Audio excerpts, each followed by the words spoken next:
Cette vidéo présente deux aspects de l'interface ArcGIS Online. La partie production et collection cartographique qui est le cœur du système, et une partie périphérique appelée Web Mapping Application qui est destinée à publier de l'information spatiale augmentée dans la philosophie du Web 3.0. L'interface qui s'affiche est le cœur de l'application ArcGIS Online. Cette interface permet d'accéder à un nombre illimité de cartes et de couches spatiales. Les couches qui constituent la carte pourront être manipulées de manière variée. Apparition ou non, modification de la transparence, mais aussi l'ajout de notes, la modification des figurés, ainsi que la discrétisation, sans oublier le partage et la diffusion. L'interface qui s'affiche est un des exemples des Web Mapping Applications. Il existe environ 35 modèles utilisables gratuitement de manière illimitée. Le modèle affiché est une présentation simple, dont l'aspect est celui d'un atlas électronique. L'exemple reprend exactement les mêmes couches que dans l'interface ArcGIS illustrée juste avant. Cet exemple a été créé en moins de 5 minutes, dès lors que la carte est constituée dans l'interface ArcGIS. De cette manière, il est donc possible de créer un atlas spécifiquement conçu pour des apprentissages ciblés pour le cours. L'élève aura accès à tout moment au recueil documentaire cartographique proposé par l'enseignant.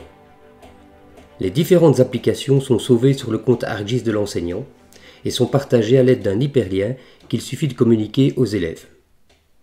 Ce modèle, ou template en anglais, permet, comme dans l'interface ArcGIS, de sélectionner différentes couches spatiales, de visualiser la légende, de mettre plus ou moins en transparence. En plus des couches, ce modèle propose une série d'outils dont la disponibilité ou non fait partie du paramétrage que l'enseignant déterminera lors de la création de l'application. Ce modèle est limité dans la mesure où il ne permet pas d'augmenter l'information spatiale, c'est-à-dire de lui adjoindre des informations à travers d'autres médias numériques, comme ce sera le cas dans de nombreux autres modèles.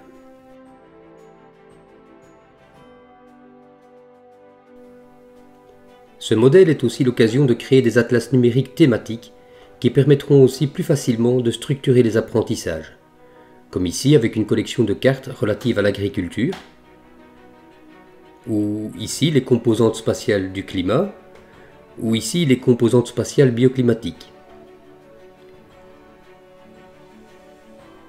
Pour toutes ces collections, il sera possible de faire référence à des couches identiques, par exemple la distribution spatiale de la population. Vous constaterez que la plupart des couches sont tuilées, c'est-à-dire qu'elles offrent un degré de précision qui est variable en fonction de l'échelle choisie. En fonction des couches, l'utilisateur peut avoir des informations associées à des points, des lignes ou des surfaces. Ces éléments sont associés aux propriétés de chaque couche spatiale. L'écran illustre ici un modèle particulier qui permet de tracer et parcourir un profil altimétrique pour n'importe quel endroit sur Terre. Le modèle affiché n'est plus sous forme d'un atlas mais sous forme d'une collection de cartes. L'utilisateur accède aux cartes à travers des onglets. L'échelle des cartes s'adapte automatiquement. Ce modèle permet d'augmenter l'information spatiale dans un encadré qui se situe à gauche ou à droite de l'écran. Cet encadré peut contenir des informations numériques de nature variée, du texte, des hyperliens, etc.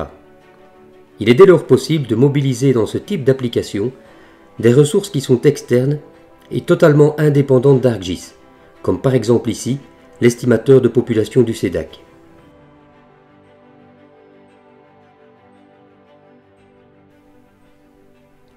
Comme pour les atlas numériques, il est possible de créer des collections de cartes thématiques en fonction des apprentissages à mettre en place. Ces collections comporteront des cartes et des applications spécifiques, ainsi que des consignes pour leur mobilisation, comme par exemple ici l'utilisation de l'atlas numérique de Belgique.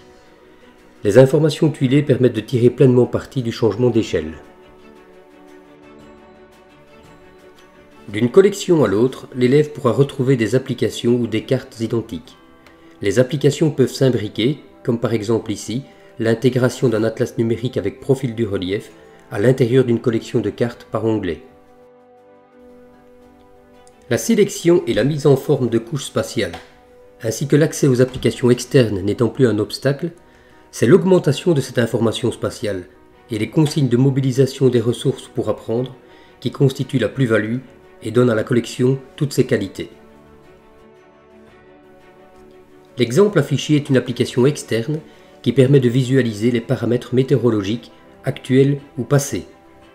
Il est par exemple possible de revenir sur l'observation des conditions de développement de l'ouragan Irma en septembre 2017.